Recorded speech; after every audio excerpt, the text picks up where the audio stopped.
ladies and gentlemen, to a Friday evening edition of the Mike the New Haven podcast. This is episode 144. I hope you're all hunkered down and ready for this blizzard that we're about to get on the Northeast, that you stocked up on all the bread and milk and whatnot. If you haven't checked out the previous episode, that was with Chief Joe Fox. And that was, as I said at the time, a very needed show because it's been a rough week, as we'll get into. And so Joe Fox, always a positive guy, a great pick-me-up, and told a lot of great stories. It was good talking with him and going inside the mind of a guy who really, it didn't take long to see why the rank and file of the NYPD, both past and present, love and respects him so much. So check out that episode if you haven't. It was really, really good conversation. And I'm sure tonight will be a good conversation with a very interesting guest in his own right for episode 144.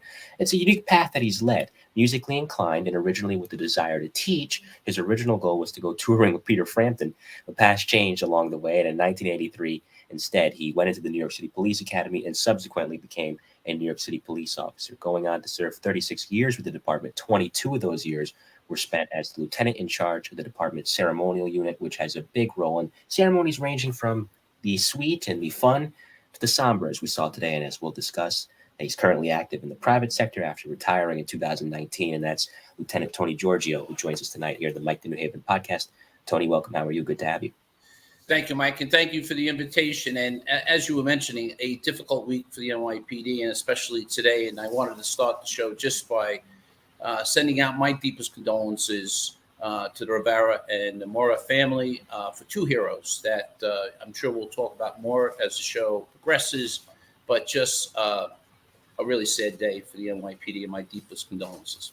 And my condolences as well. Absolutely. Just a very heart-wrenching day in the city and just a heart-wrenching day for the department. But as we'll discuss, when the department gets knocked down, it always gets up again, and I'm sure it'll do the same here. So the first question, as you know from watching previous shows, is always an easy one. Your background, where'd you grow up? So when I was born, the first 4 years was on New York Avenue and Rutland Road. 611 New York Avenue was a hero shop. It's still there. It's changed hands only one time in 90 some odd years. It was Pazzone's.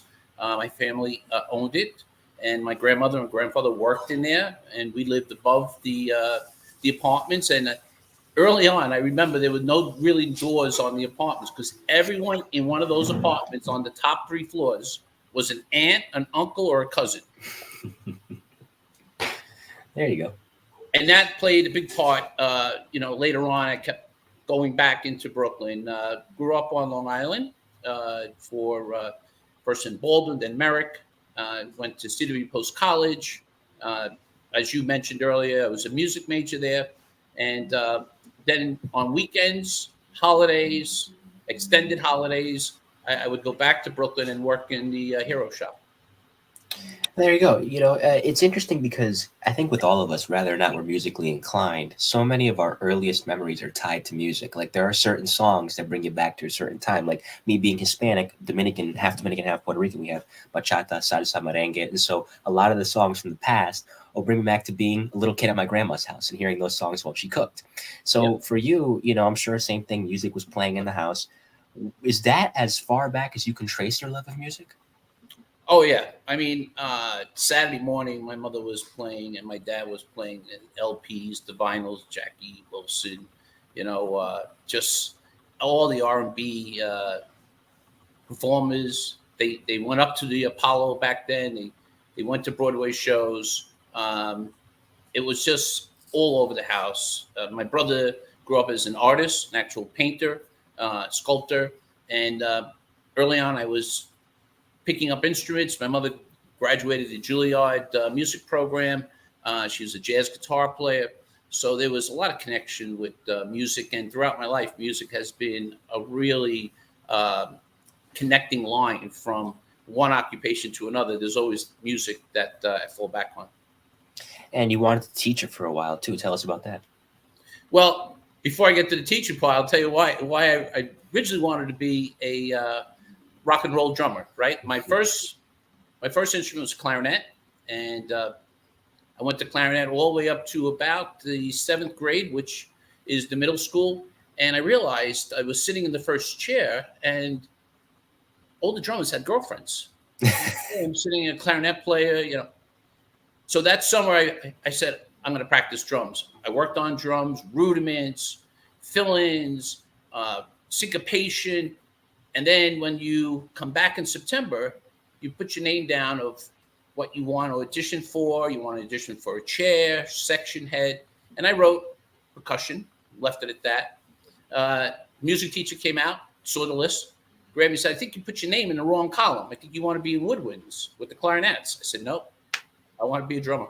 And I loved that summer. I had drum lessons almost every other day and became the section head. I fell in love with the drums. It really does extend my personality. And so going forward, my mother had a connection, whether it be someone in the band or publicist, I'm not really sure, that they were looking for a road band when he came to tour in the New York area. So I went over, did the audition, and I realized I'm really not that good to be in the Peter Frampton band. Good drummer, but not that good. And I said, perhaps I maybe want to teach it. So I taught, and I taught 1 year in a Long Island high school, and I had taken the 1979 exam number 8155. That exam number is really the list that you had the mega classes of the 80s, 81, 82, 83, where you had anywhere from 2,500 to 3,000. I think the 82 class was at 3,000. And it was all off that one list because that was the new hires. After the terrible layoffs and the fiscal problems that we had in the 70s, they started hiring. They actually hired a smaller class in 79, but in the 80s came those mega classes to build up the NYPD. And I was in that class. I got called, and I said, this is a very interesting opportunity. I am not going to let it go. And I was sworn in July 1983. I always ask the guys in the gals that came on the job before the merger in '95, were you terrified at all when it was coming down to housing, transit, and the city that you weren't going to get the city? Good question, Mike. But no, because back in '83, and I think it was that way throughout, in my class, we had transit officers, housing officers, MTA, even Staten Island Rapid Transit officers in one company. So to us, it was pretty natural that the person next to me is going to be a transit cop. And when graduation after your ceremony at Madison Square Garden is over, you're going to go to a transit academy for 2 weeks and just learn very, granular about the subway cars and what to do, what to look out for, what not to do, the third rail, all that stuff. And so they had their own academy. Housing went their way. They had their own orientation for their housing cops. So it was pretty natural when you saw a transit or housing officer, late 80s, early 90s, a very good chance they were in your company or at least in your class, Right. the graduating class. So we never felt that. I thought it was the right move at the time. That was Commissioner Bratton and Mayor Giuliani. They realized you had some competing, offices out there that weren't being able to communicate with each other. So we would have a crime up on top. We would trying to get a handle over and then of the crime, and then someone would run down the stairs, try to escape in the transit system. We had no way of speaking to the transit officers. And the same thing at the PSAs, the housing officers. They're doing all the verticals, and then they see something, and the person runs into the street. We had no idea what was going on. So excellent idea, great implementation of it, where they combine the different police departments, and the department is better for it. I think so because it also allowed the opportunity for career advancement, whereas maybe you were capped in housing or capped in transit. Now you could move laterally within the NYPD and not have to worry about that because, so to speak, as the old saying goes, the world is your oyster. Not the world in this case, but the department is certainly your oyster if you want it bad enough. Before we continue, an acknowledgement to our friends watching tonight in the live chat, Margaret Hearn, Alicia B., and Bill Ryan, retired NYPD detective first grade from the Arson Explosion Squad, and the co-creator, along with me, of the miniseries that I have on the show, Tales from the Boom Room, profiles of the NYPD's Arson and Explosion and Bomb Squad. So cops back then, and I really wish that this would come back now because I think it's such a good way to learn the job, although obviously the precinct isn't a bad way either. Cops back then, when they were first coming on, would go to NSUs, Neighborhood Stabilization Units, which really taught them the job. They had a training officer, and that's how they would kind of hone their craft before they went out to a actual command in the form of a precinct, so to speak. What NSU was that for you, and who was your first training officer? So my first, my NSU was NSU 18. It covered the 100 to 101, 113, 103, 106.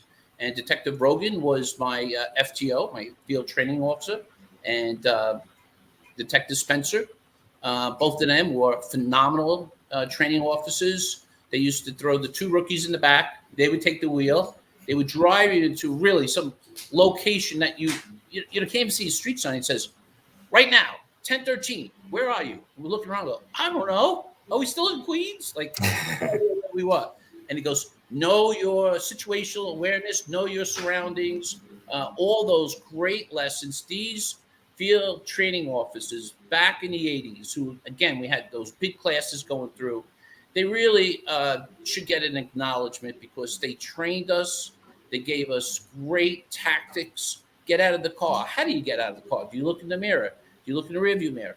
How do you leave the door open for a car stop? So you may need that as a shield. I mean, things now I remember 30, 40 years ago.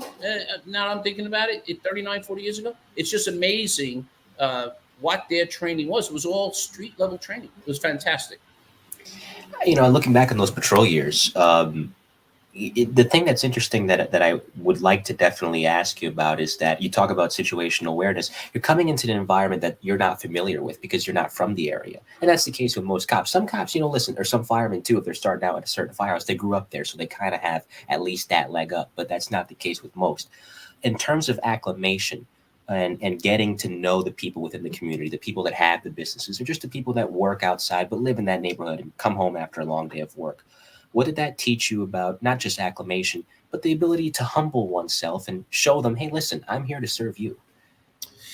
Again, that's where the Brooklyn roots come in. I mean, I was there from my young childhood throughout my teenage years, going into the shop and working, going in at night, then learning to cook with my Uncle Charlie.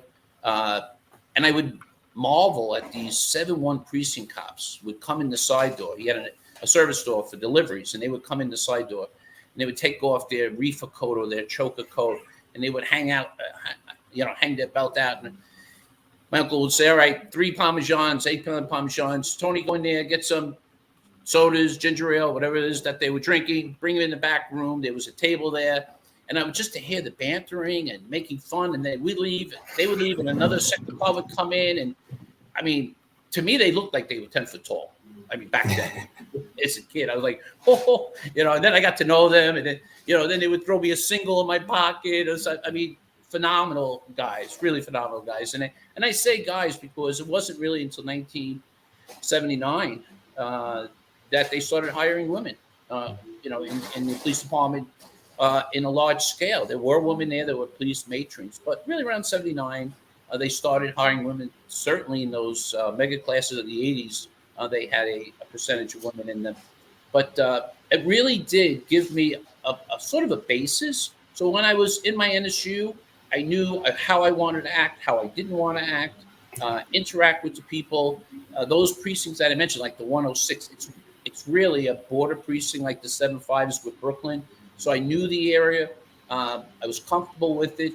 I wanted to stay there. I mean, I had no idea when the NSU was over, I was going to get a Brooklyn precinct. I mean, I didn't have anybody that I knew in the police department. And Brooklyn was just, once I got to the borough, it was like being at home. Right. Tony Giorgio is our guest here in the Mike to New Haven podcast, retired NYPD Lieutenant. Certainly having a good time talking with him so far. He was the head of the commanding officer, I should say, of the Ceremonial Unit. For 22 of his ultimately 36 years on the job. So, those patrol years back then, this was a very interesting time, kind of like now. Cops are busy. There's a lot of different calls to go on, so many different calls for service. And it's not even the calls like man with a gun or EDP. Sometimes it could just be, a dispute. Mother's got a kid that's not listening to her, and she decides to teach him or her a lesson. Let me get the cops in here and show them what's what, as a way to calm them down. So it could be anything. So when you reflect on that time in your career, what are the calls that stick out? Well, the first thing, getting to the calls, I had just bought a brand new Pontiac Fiero, just had gone out. And I drive it into the precinct, and everyone's looking at me like, who is this person driving this car, right? And then I get into a car. It's a K car. I was like, I can't move it, and I'm not a really big guy. I can't move in the car. There's a hole in the dashboard, and I realized that's where you put your pen or pencil. It was a terrible car. I mean, sorry whoever made the car, but it was not a very good car. It was a bumpy ride. And the calls there, the neighborhood, it was 69 precinct, it was Canarsie. You had the Patikins on one side. You had a lot of older Jewish, older Italian in that neighborhood. You had the Brooklyn Terminal Market, which was on the north side of the command on Avenue D. And so your calls really range from criminal mischief, attempted burglaries. In the market, you would have disputes, usually over money or merchandise or return merchandise. So those were the calls. Very rarely did you get a domestic violence call because these were traditional families. They weren't,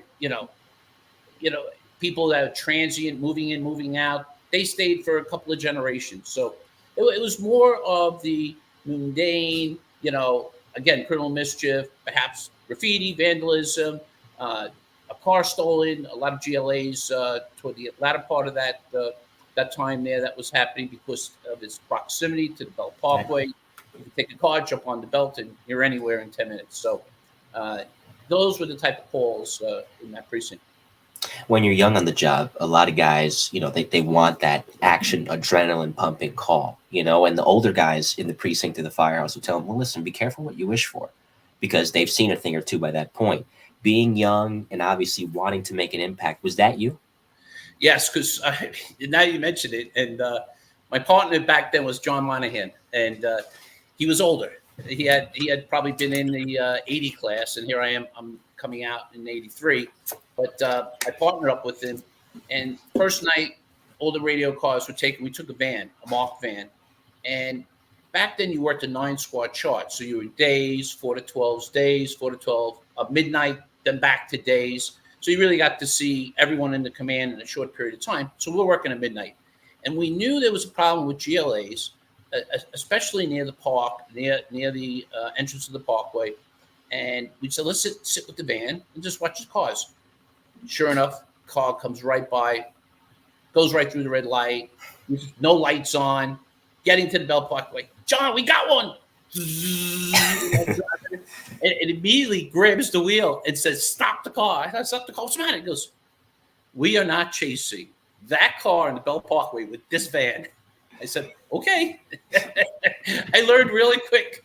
He goes, the sergeant's going to call it off. This van is not going to be doing 80 miles an hour on the Belt Parkway.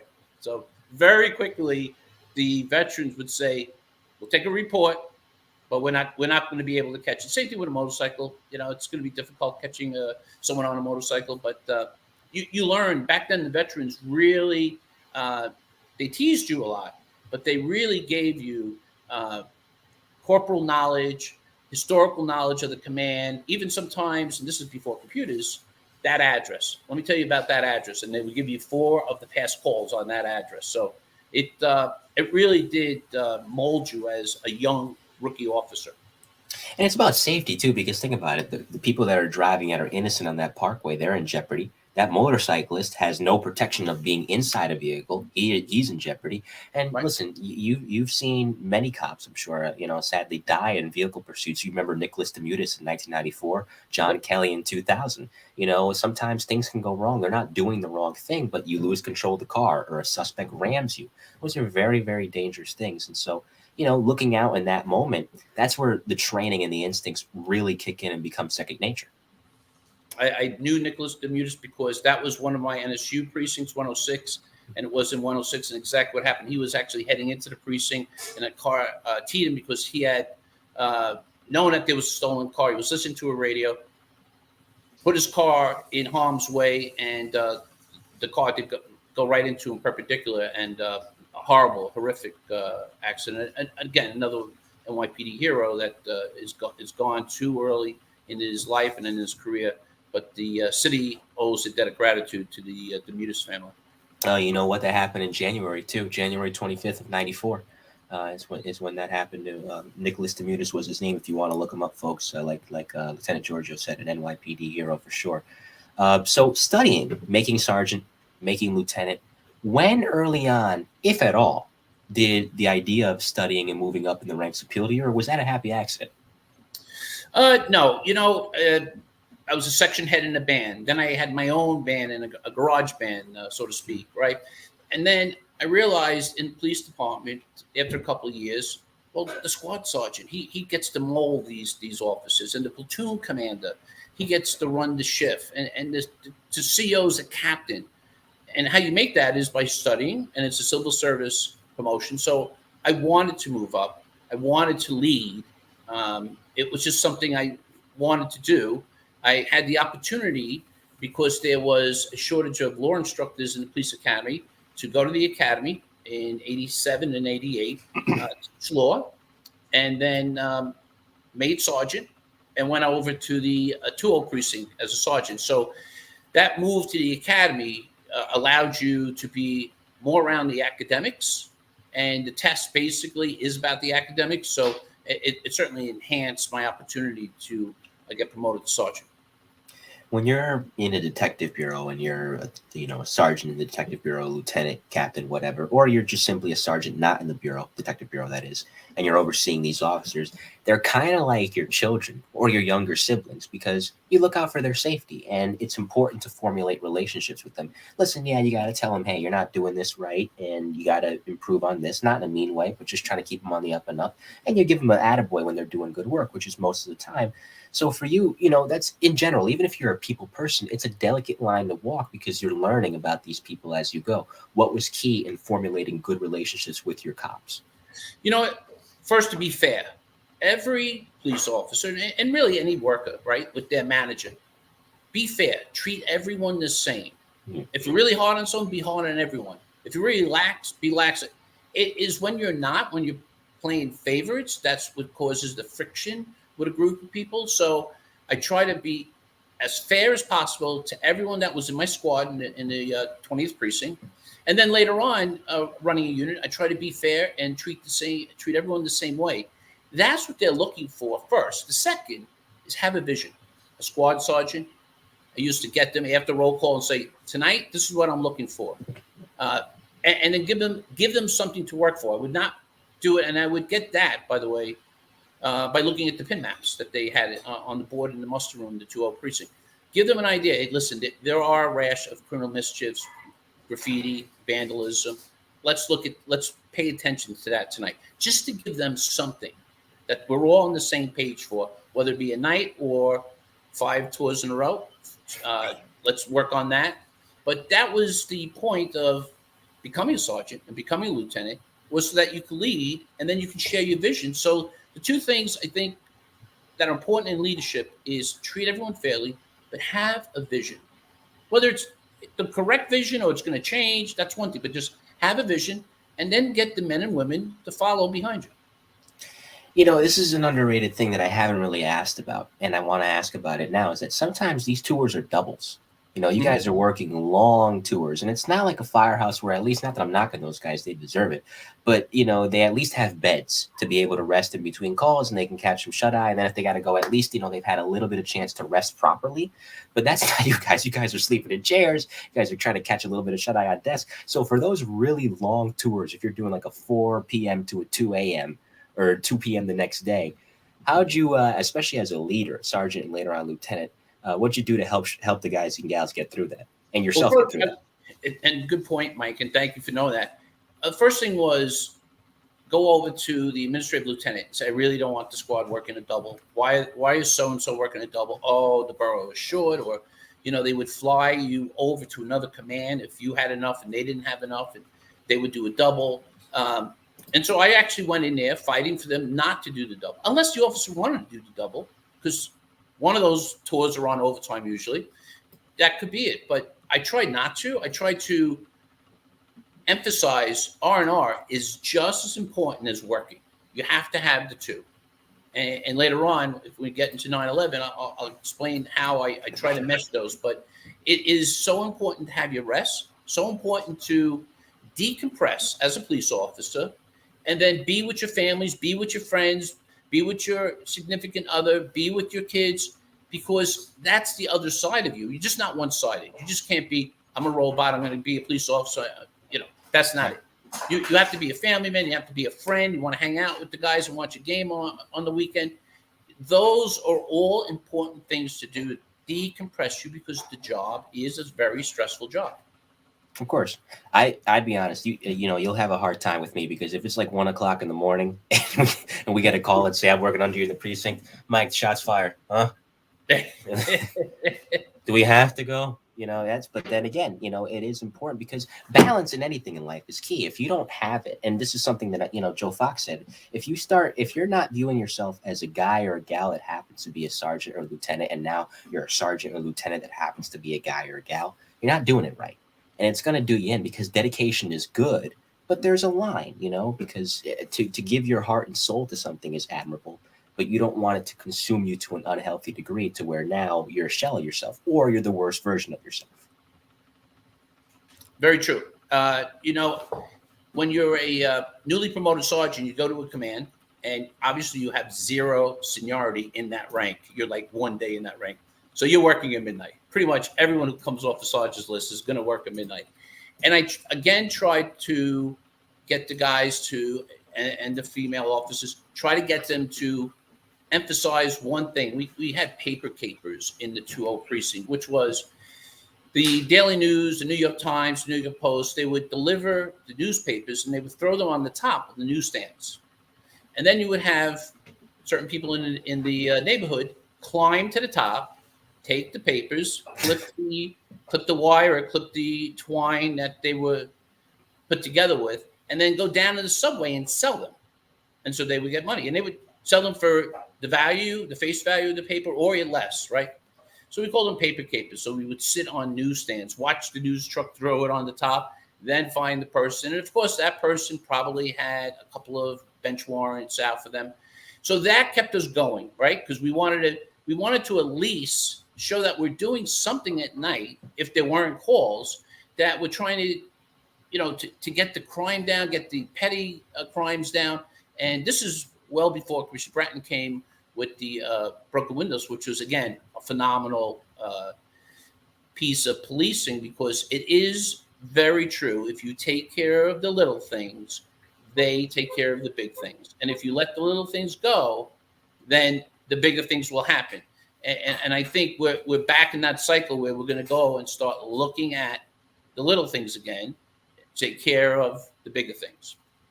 And that really, and you're not wrong at all, because I give Bill Bratton a lot of credit for sure, but that really also started under Ray Kelly, as I've noted before on the show, during his first stint as commissioner. He doesn't get enough credit for that. People generally remember his second stint because of how long it was and successful in its own right. But the decline steadily really started under him, because even something like, for example, the squeegee men.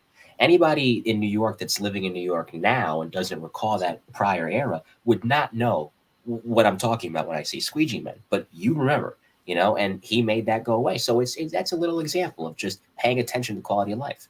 Absolutely. And the thing, you're right, Commissioner Kelly doesn't get credit for that. But remember that he took over the commissionership after Commissioner Lee Brown left. And they had developed the community policing program, CPOP, where half the precinct were handling CPOP complaints, right? And that probably is now the neighborhood officer coordination, the NOCs, right? Mm-hmm. NCOs. He had the CPOP, and then he had also the regular patrol cops handling the 911 calls. So he had to come up with some type of meshing so that they were, again, both on the same page, try to get the CPOPs out of the station house filling out paperwork, trying to get the patrol people to speak to the CPOP so they could tell them what calls they were on. And by getting everyone to talk to each other, it really did start that collaboration that lowered the crime. And then, of course, the election changed. Mayor Dinkins was out. Mayor Giuliani was in. He brought in Commissioner Bratton. Then he started with the broken windows theory. But you had the officers there. You had them talking and collaborating already. So, New York City is very lucky to have Commissioner Kelly and Commissioner Bratton twice. And they are the premier CEOs of law enforcement, I say in the country, but probably in the world. Yeah, for sure. And Ray Kelly actually worked around the world for a while. People forget he was actually the head of an Interpol police task force in Haiti from 1994 to 1995, and also ran the since merged U.S. Customs Agency too from 1998 until 2001. So that brings us to 97. And you got 14 years on by this point. You're a lieutenant, and the opportunity to head the ceremonial unit comes around. You know, because people, there's so many different facets, and I learned this as I keep interviewing you guys from the department as I go. So many different facets to the department. So many units I never really knew about, but didn't know the full scale of what they do. When people think of the ceremonial unit and the commanding officer, they may say, well, he's not, it's not like it's ESU. It's not like it's a narcotics thing. I mean, what could they possibly do except show up? But it's so much more than that. So before you dive into that, how did the opportunity to take over a CO come about? I was there. I had started the band in 1991. So under Commissioner Kelly, it was actually Commissioner Kelly's idea to start a band. He needed a marching band to get the troops up the avenue, as he would say, so they can march. So I was already there as a sergeant later in my sergeant career. And the opportunity was someone retired. And I went downtown for an interview, came back, and they said, you are the new CEO of the ceremonial unit. It was that quick, and I was glad I wanted that opportunity. I was glad that I got that opportunity. But going back to something you said, when I'm out there, when I was on the job and I was out there speaking at different engagements, I would always say the NYPD has over 200 specialty units. And you mentioned a few of them, right? In the harbor and the aviation, all that. But there's 200 specialty units. So very talented people, men and women in ESU, men and women SOD, aviation, right? The bomb squad. These are very talented people who have a propension for that niche in policing, which is so important. You know, it's not everyone wants to be that, you know, that aviation officer, right? I couldn't do it. I never flew a helicopter. I have no interest in doing it. But there are those that are so talented in doing it. So it's amazing the NYPD affords you all these opportunities to do it. So with that, in 97, I took over the stewardship of the ceremonial unit. I did want to change certain things. I wanted to change the way we do business. I wanted to change, having a full-time color guard. We started designing a new uniform, an honor guard uniform. A few departments around the country had it. We used to go every May down to the police memorial in Washington, D.C. at the Capitol and have the president, the vice president, the head of justice sometimes speak. And I realized some departments had a honor guard uniform. It took 3 years to get it from drawing on a piece of paper to actually having the officers wear it. We unveiled it in 2000. But it was to step up what we did. Go to the commands and find out, do they have medal days and family days? Let's go and help them with those. And the reason why is everyone knew it was for funerals. No one knew it was for ceremonies. So let's go to the precincts, the transit districts, the PSAs, and say, do you have a family day? And the family day, for those listeners who don't know, it's where mom and dad bring their children in, show them where they work, get to meet the other kids of other parents who are police officers, and there's mounted there. There's a robot there. There's all these things. There's a clown for coloring. You know, it's a great day. And then usually the commanding officer of that precinct will hand out certificates of recognition of a job well done, maybe a burglary pattern that was solved. So we went around to precincts, said, if you do it, we want to enhance it. We'll come and MC it. We'll print up the programs, and we built that out. And the same thing we did with the fraternal organizations. We have, when I first was there, 32 fraternal organizations, and those organizations represent Irish police officers, women police officers, Christian officers, Jewish, Muslim officers, Russian now. It's almost 50 of fraternal organizations. And there are parades around the city. Not all of them are on Fifth Avenue that highlight their heritage. And we wanted to come. We wanted to bring the band. We wanted to bring the color guard. We wanted to make the NYPD show its diversity. And that's really the key of why the NYPD is different than every other department. Every other department has wonderful officers, great, very brave. Difference is the amount of diversity we have. So we started with the parades. We started with the family days. We built out some of these ceremonies. and it gave us a different dimension than just knowing us for the funerals. And it's a breath of fresh air too, because as you were saying, you're not just seeing them for the somber ceremonies. And if you're on the job and you're doing so many different things that can wear on you because you're human and you see some tough stuff, it's nice to have a day like that where if you have kids, you could just take your kids there and have a good time. And just instead of just being an officer or a detective in that moment, you're just a dad, you're just a mom, and you're just chilling with your friends and having a good day, especially during the summertime when it's nice out. Little things like that enhance the camaraderie. I have a throwback, by the way. 1998 New York City Marathon. You were not going to escape without me showing this clip at least once. You, former Fire Commissioner Tom Von Essen, and Darlene Rodriguez, who still looks the same, by the way. Yes. Let's show it. The New York City Fire Department taking part in a friendly rivalry, running the New York City Marathon for the Mayor's Cup. For the first 15 years, New York City's bravest dominated. But in 1997, New York's finest tasted victory for the first time. But last year, the bravest had an extra incentive to win back the cup. They were running in memory of teammate Scott LaPietra, who died in the line of duty. And win it back they did in a combined time of 33 hours, 20 minutes. Hi, we are here, and here are New York's bravest right here in front of me. New York's finest are behind them. They are forming a human chain to prevent a false start. As you know, there's a competition between New York's finest and New York's bravest. Right here with us, we have our Fire Commissioner, Tony Giorgio. How are you? Good morning. Good morning. And Lieutenant Tony Giorgio. Good morning. Now, this competition between your two groups has been going on about 18 years, and you guys have won 17. Absolutely, it's a great rivalry. It's a terrific race. It's always a great day for the city. Cops and firemen love it. They work together all year round. It's just another wonderful way to compete. This is for the Mayor's Trophy. You guys are the underdogs. We're the underdogs, but we think today we're going to bring it home. Yeah, what makes you think that? Well, just that special feeling we have. What do you think about that? I think he's probably going to be disappointed again, but I want to go to the race feeling good because it's a tough day. Yeah, you're right. That's right. Yeah, and do you have a time, or is this your first time? No, this is my 13th New York City Marathon, and I usually do about 3:30, 3:40 pace. And I know Commissioner Von Essen will run next year. Well, if it's a race between Tony and I, the PD will absolutely win. Okay, let's go back to you guys. Thanks, Mike. I looked a lot thinner back then. And Von Essen's a friend of mine. He's been on the show before. Very nice guy. Very nice guy. I know Tom personally. I know his kids. I know Max.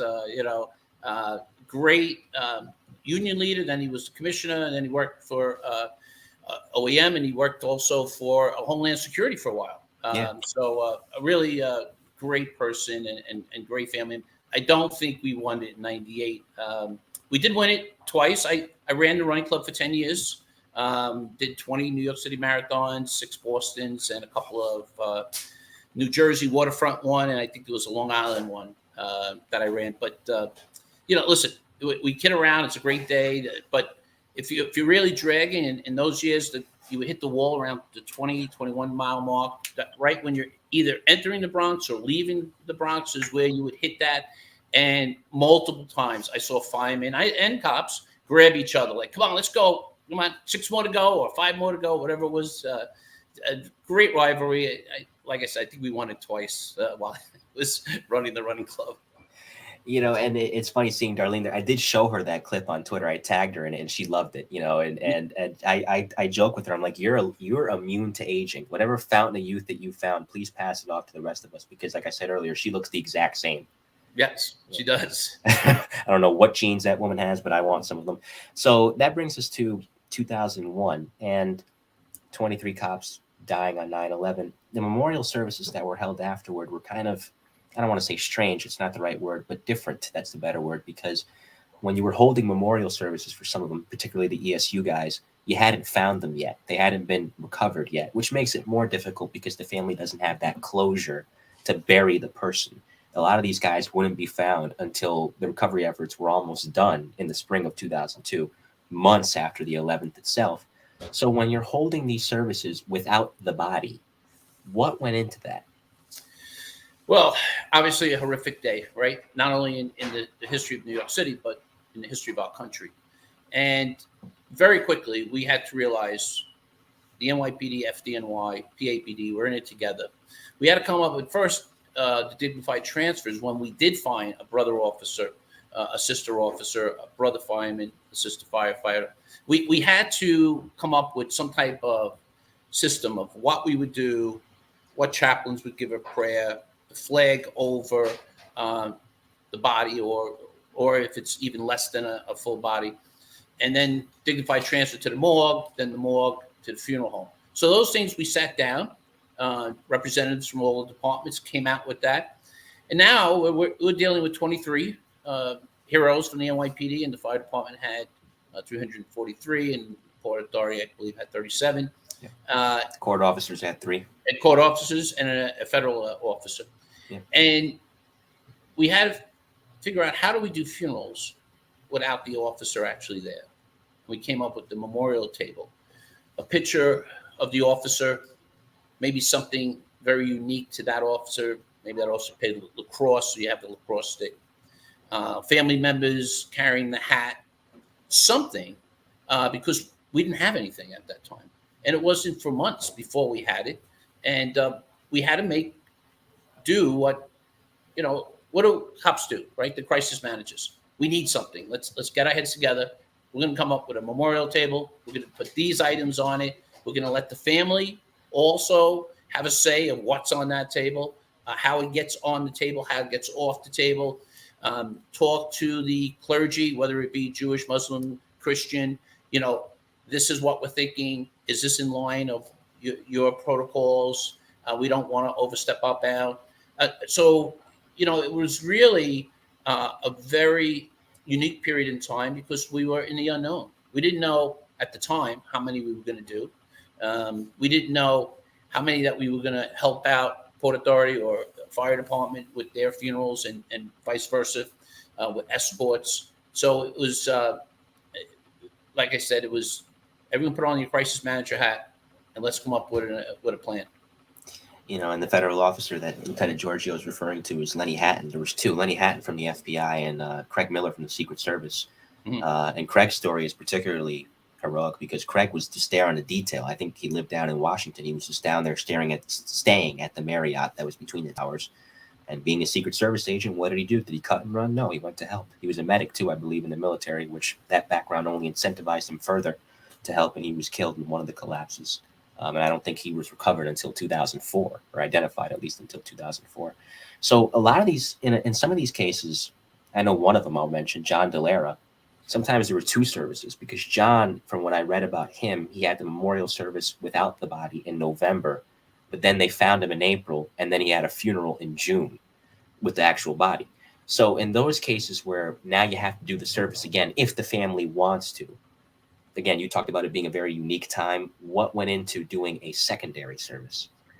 Well, we have our employee relations unit, and they have a contact person, someone assigned from their unit to that family. So the first thing is to reach out to that person, and then contact the family and say, this is what we have. What would you like us to do?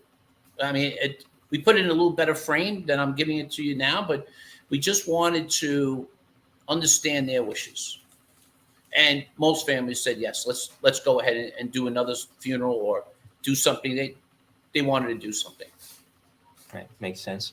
So we'll shift into something happier. And I wanted to ask you about this because, we haven't had this in a long time because none of the New York teams are good enough, well, except for the Rangers. I hope the Rangers can break the mold this year because this year they are good enough. But when teams win championships, we had that in 2007 with the Giants and again in 2011 and in 2009 with the Yankees. And when you took over in 97, you took over smack dab in the middle of the Yankee dynasty, and they won 3 straight from 98 until 2000. So for the championship parades, I'm really curious about this. What goes into that? Interesting. So what you do is you have your start. Your start's going to be a mounted unit. First, it'll be a highway car to make sure the route is clear on most parades, but especially the ticket tape parades. Then you would have mounted started. You have the NYPD marching band. That gets the crowd going because it's all Sousa marches, 120 tempo. Everyone's cheering. And then it's a sort of an easy formula. You have a float. One year, I think we used the bus. The 86 Mets, I think, used the bus. But one year, they use a float, and you put outfielders on. That would be the Yankees telling us how they want to break them off, right? Then the next float. Then it would be a car, something in between, another band, because you want the floats to be separated. So you get the FDNY pipes and drums. You got the NYPD pipes and drums. Sanitation has the pipes and drums band. You get maybe some of the high school bands. Remember, some of these championships happened in the summertime that the high schools are not out. So you had to go around the city to find out which marching bands are available to play. And you would put them in between the floats, put a car in between the floats. And then, again, the organization that won the championship, they would dictate who goes on what float. And then toward the end, you would have the championship, the World Series trophy or the Stanley Cup, right, for the Rangers. Nice. And the planning, though, is, although it sounds like a lot, it's the same type of parade. We just dust off the last one, see what the pitfalls were, meet with the interagencies, meet with the mayor's office, and see what their version of the parade is going to be. Remember, there's two parts of a ticket tape parade. It's the parade with the ticket tape coming down, and then they go around the back of City Hall, and then they come in through the door of City Hall, and then there's the presentation of the key, which the mayor's office runs. So you have to coordinate all that because you've got to get them around on Chambers, bring them back into City Hall, possibly wait because some of the crowd's going to then come to City Hall that have those tickets that could sit there and watch the presentation of the keys. You get the mayor to speak. You get the maybe the owner or the coach to speak. You get the captain of the team to speak. So the program is pretty much the same, just the names change. And for that time in the 90s, and as you said, going over to 2011, seemed like there was a ticket tape parade once a year. Yeah, and we took it for granted. We really did, because after the Giants won the Super Bowl, and particularly after the Yankees won the World Series, because my teams are the Yankees, Giants, Knicks, and Rangers. I thought it was easy to get to that round and get to that point, but now 13 years almost since the last Yankee World Series and 10 years since the last Giants Super Bowl, I realize how hard it is for these teams to get there. My team's Jets. I know exactly how hard it is No. getting to a championship. I listened on the radio with my dad for the 1969 Super Bowl III victory. So, it's I know exactly how hard it is to get to a championship. Of course. And God help the current CO, who I think is Jack Conway. Like, if he's still there whenever the Knicks someday break through, win a championship, he's going to have his hands full, because New York City's going to burn to the ground in a good way when they break through. If you saw what it was, and what it was like when the Rangers finally won after all those years, multiply that times 15, and that'll be the Knicks, if they ever win the championship again. So, that brings us to 2019. We've done a lot between, of course, when I was introducing you, the somber moments, with the funerals, but also the fun ones, as we just talked about with the championship parades, or even just the regular parades that New York City has. I mean, and it's not even just for teams exclusive to New York City. Sometimes, we saw the U.S. women's soccer team have a parade in New York, and there's other traditional parades that the city has. So with 36 years, you called it a career, but, with a career as lengthy as that one, and it being such a big part of your life throughout really the entirety almost of your adult life, it's generally speaking, the transition for some guys from the job into the private sector can be difficult. So for you, as you were beginning to think about putting in your papers, what did you do to make that transition as easy as it could be? Well, first, I had a meeting with the office when I told them, letting everyone know what my thoughts were. And I said I was going to step away for a couple of months before my actual retirement and let them start, simulating that I'm not there to help them. I was worried more about them than I was worried about me. And then took about 2-3 weeks off, went up to I have a home in the mountains, the Blue Ridge Mountains in the west corner of North Carolina. I love to fly fish.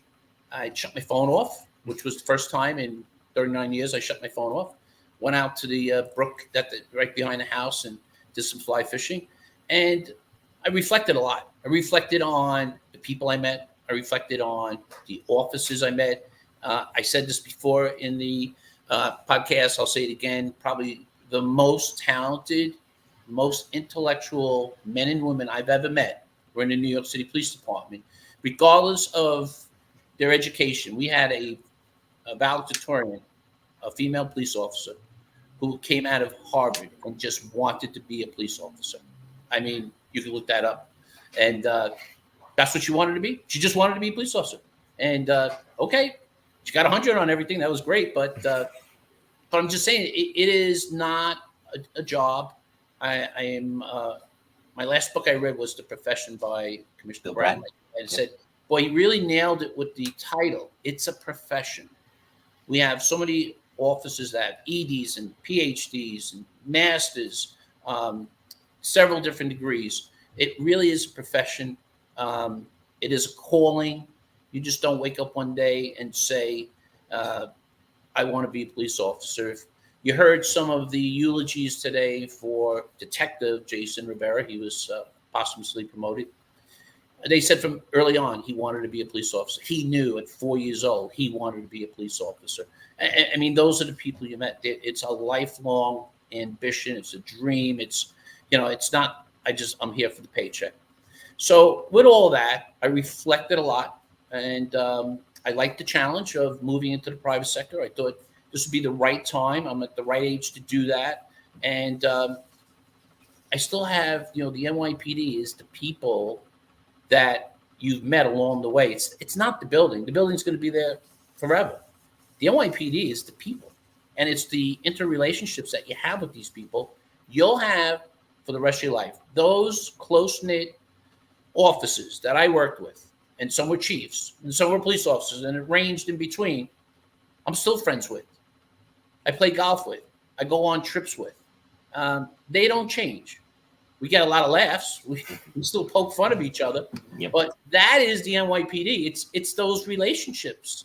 And the building is the building. And now new people are sitting in those chairs, and new people, new in the sense that they're, just getting into the department, and they're experiencing the same thing that my group experienced, which was the same thing the group before me experienced.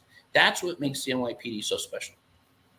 And what's great about that profession, as you said, and it is a profession, the same thing is true of my friends in the fire services. They will tell you as well, is it does not matter how much time passes. Let's say you haven't seen someone in 10 years. Whatever inside jokes you had with each other, whatever kind of relationship you guys had, it's not awkward. You pick it right back up. It's almost like you never stop seeing each other. Very true. Because we all came from the same beginning, right? We all carried our books in the academy. We all had to do PT. We had to do law, police science, social science. We all had our first call that we probably didn't do as well as we should have. We all had where we sat on someone who had passed away in an apartment. We all sat on a hospitalized prisoner. We all did those things. And they give you those foundations. And then you went off sort of like a tree, right? The tree is all right there in one spot where the roots are, and then it branches out, and then you go into these different branches, but it's still part of the same tree. And that's what officers are in the NYPD, right? We start the same, and we may go out to patrol or those 200 specialty units that I mentioned, or the Bureau, or any of the other different divisions, intel, counterterrorism, support services. But we all came from the same acorn, and that's what makes it special between us. Absolutely.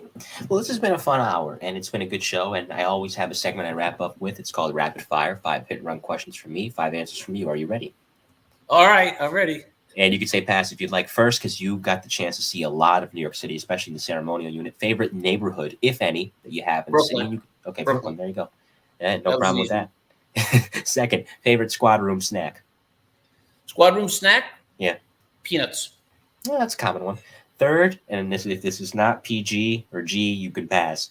Funniest call you ever responded to? Well, funniest, 2 quick ones. It's fine. I got time for 2 quick ones? Yeah, sure. Go ahead. New cop, NSU 18. I'm in the 103 precinct, Jamaica Avenue. I get a description. Someone just not only shoplift, but also harassed the cashier. Running down Jamaica Avenue, green jacket, gray pants, red hat. And they're giving me the address. I go, I got to be right here. I'm looking around. I see one guy running. He had black pants on, yellow shirt. I said, wait a minute. The guy has a red hat. Let me just see. So I run after him. Now, you already said about my marathons, right? There's no way he's going to outrun me. I called him. He goes, how'd you know it was me? I go, you left your hat on. The second funny is I'm in the 6th precinct, and I would take my car. I wouldn't go up Rockaway, which is the commercial strip, to get to the precinct. I would take one of the neighborhood roads, the tree line, a little bit of a canopy, just to relax, getting up to the precinct. You always get there early anyway. You don't get there at the last minute. I see some guys working on a brand new Cadillac. Looks like they're taking off the plate, putting on the plate. Not really sure. I don't think anything about it. Get to the command, meet my partner, get roll call, get the car, get a cup of coffee. First call we get. They give me the address. I roll up on it. Went, hey, there's the Cadillac. Cadillac's missing a bumper. And here comes one of the 3 kids comes out. Officer, I came out of my house. My bumper's missing. I go, stop right there. I know where it is. It's in the garage right there. Open up the door. But if you open the door, I'm going to have to write a report that you filed a false claim. All right, officer, all right. I get back in the car. My partner's still like getting his memo book up to date. What happened? I go, I solved the case. He went back to the police. He told everyone I solved it. I never told him until I'm doing this show that I saw it on my way there. I just didn't realize what I was looking at. Well, then again, I always say with those, anytime I ask that question, I love it because you not only get a funny story, you get an only in New York story. Where else could that happen? What happened was they were putting claims in that the bumper was missing, so the insurance company would give them whatever it was the bumper was worth, right? Mm-hmm. And then they would pocket the money, and then open up the garage door, put the bumper back on. That was the scam. Yeah, and other parts of the world, particularly in Australia, they call it car rebirthing, which is hilarious because it's basically what they're trying to pull off. Yeah. 4th, favorite bar or restaurant in the city? In Ateso. It's right by where I live in Battery Park. It's my go-to bar, go-to restaurant.